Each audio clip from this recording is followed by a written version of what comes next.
Alors, qui veut commencer? Merci donc à tous les trois et à la Raphaël de nous rejoindre. Qui veut commencer? Voilà, Jacqueline. C'est simplement, c'était formidable, exposé, merci beaucoup. Il y a un mot que personne n'a prononcé, c'est le mot intelligence. Et je voudrais savoir un petit peu de réflexion sur ce sujet. Bon, si vous voulez bien, on va peut-être prendre 3-4 questions, puis on verra comment donner les réponses. Oui? Oui, bonjour, Muriel Fra, je suis également administratrice. Il y a un autre mot qui n'a pas été prononcé, c'est le mot sens. Et vous avez insisté sur la relation entre la conscience et la recherche de solutions. Mais est-ce qu'il n'y a pas un lien direct entre la conscience et la recherche de sens? Et qu'en est-il des animaux par rapport aux humains? C'est une première question. Et l'autre question, c'est quelle est l'influence de l'humain sur l'animal, en particulier domestique? Est-ce qu'il y a eu des recherches sur la question pour évaluer cette influence et l'évolution également de cette influence? Jean-Pierre. Oui, moi je pose une question un peu pratique. À partir de ces exposés, qu'est-ce qu'on peut prendre comme décision concernant, par exemple, le bien-être des animaux de rente? Il y a un débat public permanent sur les abattoirs. On peut en parler aussi de manière concrète. Il y a eu aussi des interventions qui ont été faites, dans lesquelles votre dernière intervention a fait référence, sur notamment le traitement des porcs. Est-ce qu'on peut, de ce type d'exposé, s'engager après l'évaluation, s'engager dans l'action, c'est-à-dire donner un certain nombre de principes qu'une société pourrait mettre en œuvre pour éviter, alors, le mot est peut-être incertain, des souffrances, on va dire, inutiles. Car je crois que l'idée de supprimer la souffrance me paraît un peu une idée étrange. On va prendre une dernière remarque, puis ensuite, ça sera à vous. Qui veut? Oui, ici, là. Bonjour, merci beaucoup pour cet exposé vraiment passionnant. Donc, il y a un sujet qui a été un petit peu abordé ou sous-entendu, mais c'était les frontières entre animal, végétal, voire les autres. Aujourd'hui, la question de la conscience, de la souffrance, etc., où est-ce qu'on s'arrête? Est-ce que ça concerne tout vivant ou finalement pas tout vivant? Je n'ai pas très bien compris. Ça a été abordé rapidement dans les exposés. Merci. Alors, qui veut? Vas-y. Bon, on va se répartir encore comme d'habitude. En ce qui concerne l'action, mon opinion, mais on n'a pas discuté entre nous, c'est que les biologistes peuvent étudier des lois de réponse. À plus qu'on fait ceci, à moins qu'on obtient cela, et ainsi de suite. Les décisions morales, à mon avis, ne sont pas du même ressort. Voilà. Et donc ne peuvent être tirées que d'un consensus social. Et c'est ça ce qui est important, c'est-à-dire que, quand j'ai dit qu'il faut distinguer l'analyse de l'action, c'est là que je situe la frontière, c'est-à-dire que je peux étudier les lois de réponse. J'ai étudié par exemple le comportement de vos boucheries en système intensif. J'ai obtenu une loi de réponse. Mais entre des toutes petites cases, des cases moyennes et des grandes cases, le seuil qui peut être fixé, c'est de la négociation entre les partenaires. Et je suis impliqué, je peux le dire comme ça, dans ce qui s'appelle le Comité national d'éthique des abattoirs, dans lequel on essaye de voir quels éléments pourraient être proposés aux gestionnaires, c'est-à-dire au ministère, pour améliorer la situation des conditions de vie. Je n'ai pas parlé bien-être à l'abattoir, je trouve ça un peu cynique. Des conditions de vie des animaux lorsqu'ils vont à l'abattoir. Et ce qu'on va chercher, c'est essayer de trouver des éléments qui sont consensuels et qui permettraient d'améliorer la situation. Est-ce que ça répond en partie à votre... D'une certaine manière, on accepte néanmoins la mort. Ah oui, oui, oui, oui. Non, non, mais attendez, c'est pas tout à fait anodin, C'est pas anodin du tout. puisqu'il y a des gens qui disent non, on ne fait pas. Hein, Raphaël, Tout à fait. d'accord. Il y a des gens qui disent non, on ne doit pas le faire. Donc, un consensus, mais le consensus se construit aussi dans une société dans laquelle ces débats sont posés. Donc, vous, chercheurs, vous ne pouvez pas fuir comme ça. Vous êtes obligés. Non, non, parce que il y a une tradition quand même dans ce domaine-là. Hein. Donc, si vous décrivez une situation donnée, dans laquelle, je reviens sur cette question de souffrance, on met de côté la question de la mort, mais de souffrance déjà. Dans les processus, par exemple, d'élevage, il y a des souffrances dans les processus d'élevage. Bon, vu de l'extérieur, moi je suis qu'économiste, vous savez, alors j'ai du mal à comprendre un certain nombre de choses, mais quand même ça, je le vois. Et donc je me dis, quand même, on doit se servir de la science, aussi incertaine, aussi provisoire qu'elle peut être, on doit s'en servir pour, je vais reprendre un mot, pour progresser. Peut-être que le mot n'est pas correct, le mot progresser, mais pour moi il a un sens. On doit pouvoir progresser vis-à-vis des animaux, quelle que soit la catégorie des animaux d'ailleurs que vous avez parlé. Alors, pour compléter un peu ce que dit Pierre, il faut bien comprendre que, comme je l'ai dit, il y a beaucoup de trous dans la raquette quand on essaie de comprendre la conscience chez les animaux. Mais il y a un consensus assez général pour dire qu'il y a des processus de conscience qui existent. Donc ça va nous prendre du temps, biologistes, pour bien comprendre comment telle espèce, dans tel milieu, etc. etc. Pour répondre concrètement à votre question, il ne faut pas attendre qu'on ait apporté toutes les réponses. Déjà, nous, entre scientifiques, le simple fait de dire, ce qui est un peu le message de notre rapport, il faut tenir compte du point de vue de l'animal, et pas uniquement du point de vue, déjà ça va très significativement modifier la manière d'appréhender les nouveaux systèmes d'élevage, la manière d'appréhender certaines expérimentations. Je l'ai même vu dans mon laboratoire la semaine dernière, un collègue qui m'a dit « ça, je ne peux plus le faire ». Ou ce que je faisais avant, je ne peux plus le faire. Donc déjà ça, on est acteur et on apporte des éléments. Par contre, c'est clair que des réponses très fines, comment la vache, dans telle structure d'élevage, quel est son niveau de conscience quand vous la soumettez soit à une traite manuelle, soit à une traite automatique. Qu'est-ce qu'elle préfère en termes de conscience? Ben là, c'est compliqué comme question. Mais peut-être qu'avant ça, il y a déjà des éléments plus importants. Si on se pose les bonnes questions, quel serait le point de vue de l'animal? Je pense qu'on va pouvoir éliminer encore d'autres zones grises qui sont des zones de potentielle souffrance dans les élevages et qui finalement se font au désavantage à long terme de l'éleveur lui-même. Quand il y a souffrance, assez rapidement, il y a des conséquences zootechniques, qualité, quantité, etc. Donc on peut intervenir dès maintenant, le simple fait de passer ce message, on est acteur. Et ça, on en est conscient. Ça. Par contre, on ne donnera pas toutes les réponses à toutes les questions. Raphaël, juste un tout petit complément. Non seulement ça a des conséquences sur les résultats économiques, mais ça a des conséquences aussi sur le bien-être des opérateurs, sur le bien-être des éleveurs. Et c'est un élément dont on tient assez peu compte, mais Raphaël peut développer. Il est certain que le traitement qu'ils font subir aux animaux, les gens ne sont pas forcément insensibles à ce qu'ils font subir aux autres.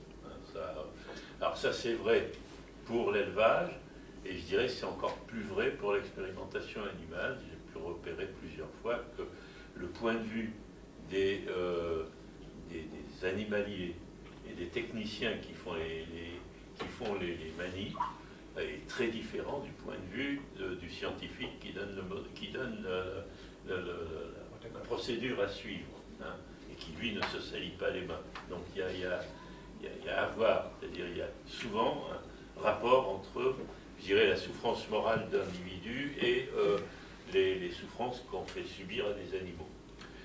Oui, mais alors ce que je voulais dire, d'autre part, c'est que d'une certaine façon, les travaux scientifiques, les résultats scientifiques, comme ce qui a été le résultat de cette expertise collective, n'ont pas pour but d'aboutir à une action. Mais on sait très bien que ça va être repris dans un débat public.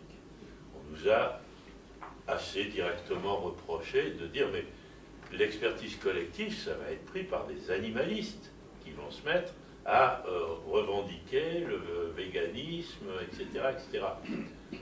La réponse, c'est de dire, ben oui, pourquoi pas. De toute façon, Nous, on a dit ce que l'on pensait être vrai. Maintenant, le débat public va pouvoir s'en emparer dans un sens ou dans l'autre. Alors maintenant, on peut intervenir. Il y a une zone un peu intermédiaire qui est justement une réflexion de type réflexion morale. Et c'est vrai que ce que l'on peut repérer, c'est que jusqu'à maintenant, je dirais la réflexion morale globale sur les animaux, sur l'élevage, sur l'expérimentation animale, sur je parle d'animaux sous la dépendance de l'homme, parce que je suis tout à fait d'accord avec l'idée qu'ils sont individualisables alors que l'animal sauvage, il intéresse comme spécimen d'espèce, hein, de population, mais pas, il n'est pas individualisable vraiment, même si je sais que le vrai chasseur, il ne va pas à la chasse au lièvre, il va à la chasse à ce lièvre qu'il connaît bien. Et bon, ça c'est ce que racontait Marcel Mauss. Mais en fait, donc ce que je voulais dire, c'est que d'une certaine façon, ce que on a toute une attitude qui est gérée à partir de l'idée qu'il faut tenir compte de la sensibilité de l'animal. Et ce que l'on peut dire à partir des travaux sur la conscience chez les animaux, c'est il y a peut-être à voir, à vérifier, etc., chez certains animaux, compte tenu de la richesse de leur univers mental, quelque chose de plus à respecter que la simple sensibilité. Voilà, c'est ce que... Mais on ne peut pas aller au-delà. Hein. Le reste, c'est effectivement un débat public, et puis, bon, ben, ça se traduit ou non, d'ailleurs, dans le droit ou dans des mesures politiques. Mais excusez-moi, dans ces cas-là, je comprends tout à fait ce que vous voulez dire, mais dans ces cas-là, il faudrait peut-être que l'INRA assume aussi le fait que, oui, on sait maintenant qu'on peut ne pas manger de viande, on peut ne pas manger de produits animaux et être en très bonne santé, et donc assumer autant des études dans ce domaine-là que des études sur le bien-être animal pour améliorer les conditions des animaux. Enfin, moi, ça m'a beaucoup intéressé votre intervention. Je trouve qu'il faut vraiment... Enfin, là, excusez-moi, et pour moi, tout ça, c'est extrêmement théorique. Je sais que les experts sont là pour faire de la théorie, mais ça va très très lentement, c'est effrayant. Donc, et puis bon, je vois qu'ici, finalement, les trois experts qui ont pris la parole travaillent pour l'INRA. Est-ce que l'INRA ne pourrait pas faire évoluer un petit peu les choses aussi, puisqu'ils mettent beaucoup d'investissement, d'argent dans tout ça, et se poser la question de l'alimentation végétale, elle est extrêmement variée, hein, les légumes, les fruits, les oléagineux, les légumineuses, les céréales, c'est très très riche, sans parler des épices, des herbes aromatiques. On peut vivre non seulement très bien, en très bonne santé, mais aussi sans être frustré quand on ne consomme pas de produits animaux. Est-ce que l'INRA ne devrait pas quand même aussi s'orienter là-dessus, être neutre en fait, vraiment neutre? Alors, je ne suis pas sûr d'avoir porté une réponse à votre question, mais lorsque nous avons finalisé notre rapport d'expertise, il y avait dans notre groupe un monsieur qui s'appelle Martin Turfa, qui est un spécialiste du comportement des insectes. Et il a dit, je trouve courageux à l'INRA d'avoir étudié cette question de la conscience des animaux, parce qu'effectivement, ça va amener à poser les questions sans préjugés et en se demandant, en posant la question à la société, qu'est-ce que cela implique? Est-ce que cela implique de supprimer l'élevage? Moi, j'aurais tendance à dire qu'il faut quand même qu'on fasse attention, parce que nous avons des rapports avec les animaux qui ne sont pas forcément malsains. On n'a parlé que du côté négatif ce matin. Mais c'est 90%, c'est la réalité. C'est 90% de qui se passe. C'est ça le problème. C'est plus compliqué que ça. C'est, à mon avis, c'est les cochons, moi qui ai en travaillé. France, c'est 95% d'élevage. Moi qui ai travaillé sur je suis désolé de le dire comme ça, mais j'ai travaillé sur le comportement maternel des moutons et des bovins. Bon, dans un milieu assez assez particulier puisque j'étais dans les estives d'Auvergne. Je n'ai pas vu que le côté négatif. J'ai eu une discussion avec des véganiens dernièrement. Et ils m'ont dit il n'y a que 2% des poulets qui voient l'extérieur. Et je suis revenu parce qu'il me semblait que ces chiffres étaient faux. Et ils sont faux. Parce que 60%, entre 40 et 60% des poulets vont en plein air.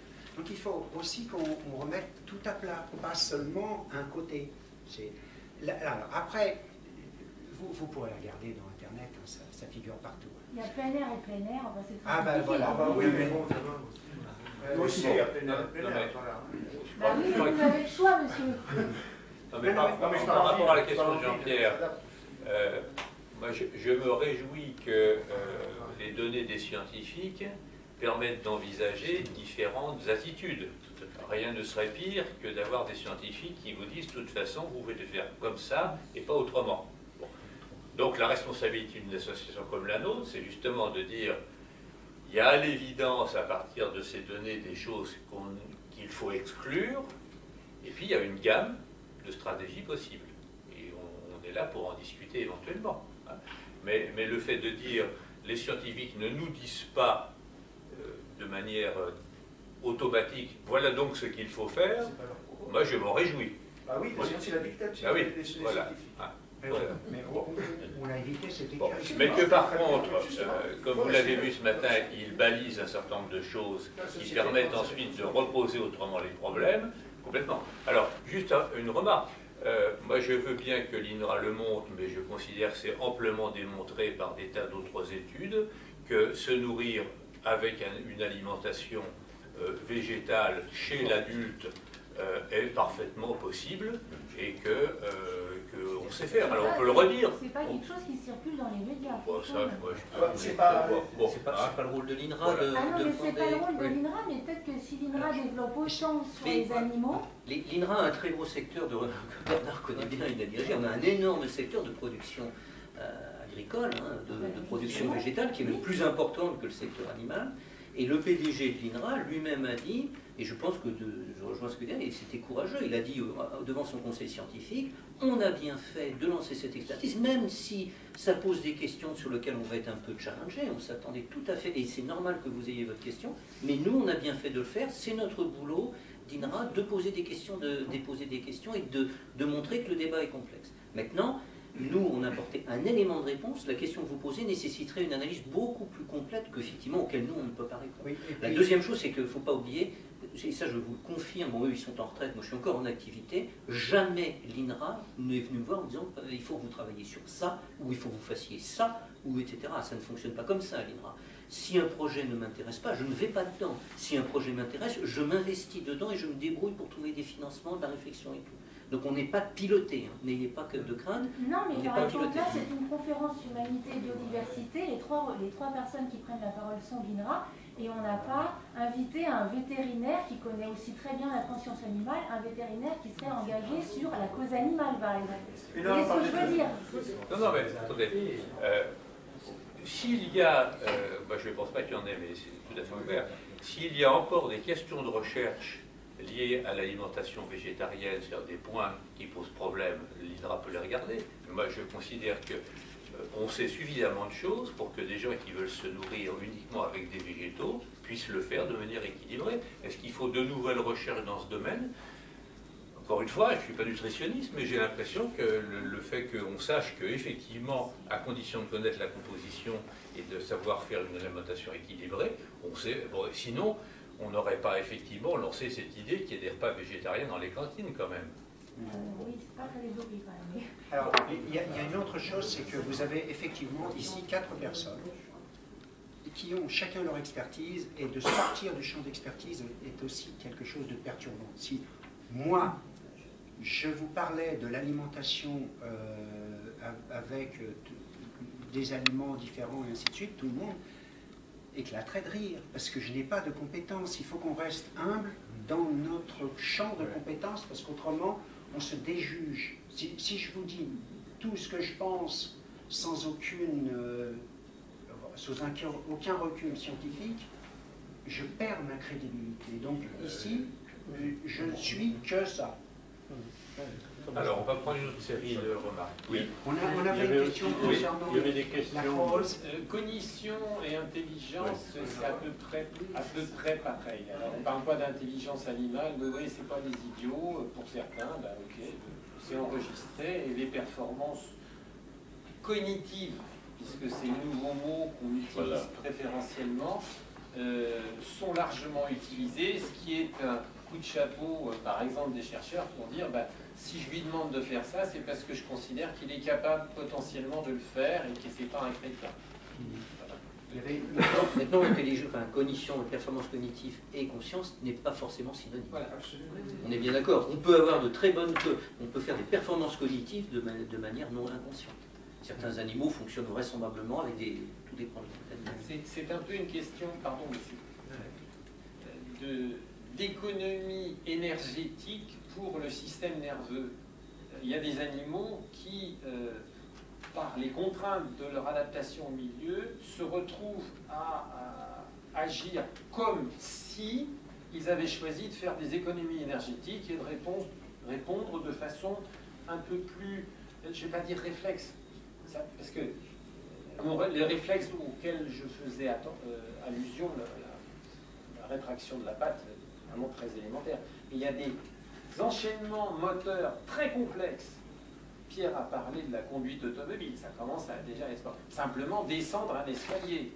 Ne réfléchissez jamais au fait que vous êtes en train de descendre un escalier et de dire je fais si je veux, vous allez vous casser la figure. Et faire du vélo aussi. Hein. Vous voyez, c'est beaucoup plus efficace et énergétiquement pour le système nerveux qui pilote ça, de fonctionner comme ça.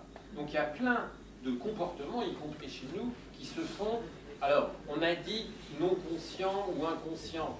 Peut-être mieux dire non conscient, comme ça on évacue l'inconscient freudien et ainsi de suite, et on ne se mélange pas les pinceaux. Mais ça marche très bien, et ça peut être des enchaînements très complexes. Tous les robots que nous connaissons actuellement font un boulot complètement inconscient. Et quand ils le font mal, c'est le geek qui a conçu le logiciel qui n'a pas fait son boulot correctement. Voilà. Donc il y a des tas de choses qui est complexe, qui peuvent être faites de façon inconsciente. Mais ça ne veut pas dire que ce n'est pas intelligent, au sens bien adapté au challenge qui est posé. Un petit point évolutif, parce que je l'ai regardé, en fait, ce qui coûte cher du point de vue énergie, c'est de fabriquer un gros cerveau. Vous savez que chez le bébé, 40% de sa régime alimentaire sert à faire grandir le cerveau. Et chez l'adulte, c'est encore 25% de ce que vous mangez. Bon, mais une fois que vous avez un gros cerveau, que vous regardiez bêtement un train qui passe ou que vous essayez de résoudre une équation différentielle, ça ne change pas grand-chose. Une fois que vous avez un gros cerveau, de toute façon, il faut l'alimenter en permanence, quoi que vous fassiez. Donc, n'hésitez pas à l'utiliser une fois que vous en avez un. Parce que ça ne coûte pas plus cher. Mais par contre, ce qui est extrêmement coûteux, c'est de fabriquer un gros cerveau. C'est la mise en place du câblage. C'est la mise en place de tout le câblage. Oui, Raphaël, excuse-moi, je t'ai coupé. Bon, alors, d'autres questions, monsieur. Le sens, tout à l'heure. Il y avait une question sur le sens. Est-ce que vous pourriez préciser ce que vous entendiez par là? Parce que je n'ai pas forcément bien compris. C'était moi. Ce que j'entends par là, en fait, la conscience de soi et l'intelligence au sens large nous amènent à réfléchir au sens de l'existence. Et je voulais savoir si il y a des recherches qui sont menées sur ce qui se passe au niveau de la vie animale de ce point de vue-là. Est-ce que certaines espèces animales évoluées, comme le dauphin ou le grand-singe dont je parlais tout à l'heure, peuvent arriver à ce type d'état de conscience? Peut-être que je ne m'exprime pas de manière scientifique, je ne suis pas évidente. Il n'est pas question de s'exprimer de telle ou telle façon. Vous vous exprimez suffisamment clairement pour qu'on comprenne que vous posez la question, mais est-ce que dans toutes ces recherches, pas de nous forcément, vous avez repéré où il y a des travaux qui abordent la conscience de soi, qui est alors, premier point d'une approche un peu réflexive, philosophique, vous posez une question d'homme, au sens espèce, à des espèces animales, qui s'en sortent très bien sans se demander dans quelle étagère où suis-je, et ainsi de suite. Mais il y a des chercheurs, dans les 20-25 dernières années, qui ont voulu poser cette question et qui se sont ingéniés au travers de certains protocoles comportementaux, à poser ces questions. Est-ce que tu sais que tu es toi? Est-ce que tu te reconnais? Et est-ce que tu te reconnais? Le test du miroir dans la glace. Et que je te mets une petite pastille blanche à l'insu de la pleine conscience du chimpanzé, je le mets après devant un miroir, je fais le coup au dauphin, je fais le coup à l'éléphant. Autant de projections anthropocentrées que le chercheur inflige ou applique à une espèce animale, qui donne des résultats, qui tente à dire ouais, il y a chez certains mammifères quelque chose qui pourrait faire penser qu'il y a une reconnaissance au moins de son corps. De là à dire que c'est la perception de soi, au sens où nous l'entendons, en fait, l'analyse très fine faite par certains collègues comportementalistes spécialisés, et c'est pas mon cas, là. Moi, je suis le mécano de la générale, j'ouvre le capot et je regarde ce qu'il y a dans les rouages. Je dis, il y a tel rouage, là ça peut marcher, vous allez pouvoir faire ça. Donc je suis assez basique. Mais ceux qui font ces analyses montrent qu'il peut y avoir beaucoup de biais méthodologiques dans le fait de poser ces questions, ce qui laisse une relative incertitude. En revanche, ce que le mécano peut vous dire, chez nombre d'espèces, et je vous l'ai dit en passant vite fait, il y a une représentation, ou ce qu'on appelle maintenant en neurosciences une carte fonctionnelle de l'ensemble du corps. Et une représentation du monde. Pardon? Et une représentation après de son monde. Mais la représentation du monde de la tique est limitée à 3 entrées sensorielles. C'est chaud, c'est pas chaud, ce qui va passer sous moi. J'ai faim, j'ai pas faim. Je fais une analyse olfactive et je peux commander le déclenchement qui fait que je me lâche de la branche. Là, il y a quelque chose qui est chaud, qui est velu ou qui n'est pas velu et qui va me nourrir. C'est son monde. Et ça marche bien. Les tiques prospèrent. Elles n'ont pas besoin d'avoir une conscience de soi, d'avoir une grosse conscience de leur environnement, donc de leur monde, ce que un philosophe et éthologiste a appelé du mot allemand Umwelt, c'est-à-dire cette représentation qu'on trimballe avec nous tout le temps, et qui fait que si je veux traverser tout cet ensemble-là pour aller dans le HLM qui est en face, mon Umwelt me dit fais attention, là il y a des trucs qui passent, qui peuvent t'écraser.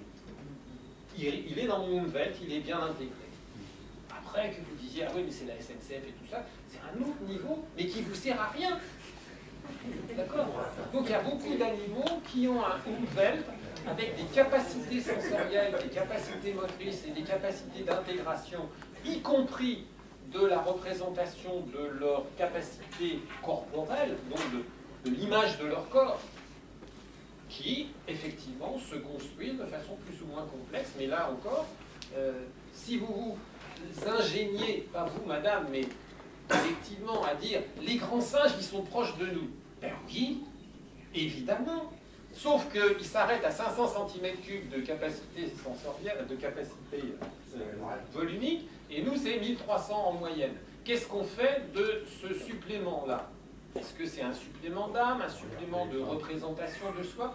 Il semblerait que ça soit un supplément qui permette d'envisager des objets dans notre Umwelt d'Homo sapiens sapiens qui n'existent pas, c'est-à-dire des idées.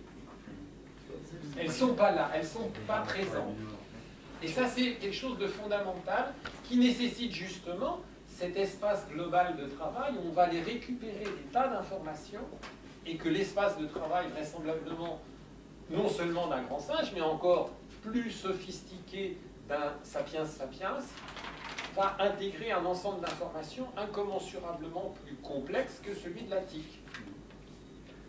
Je suis désolé, il faut qu'on s'arrête là.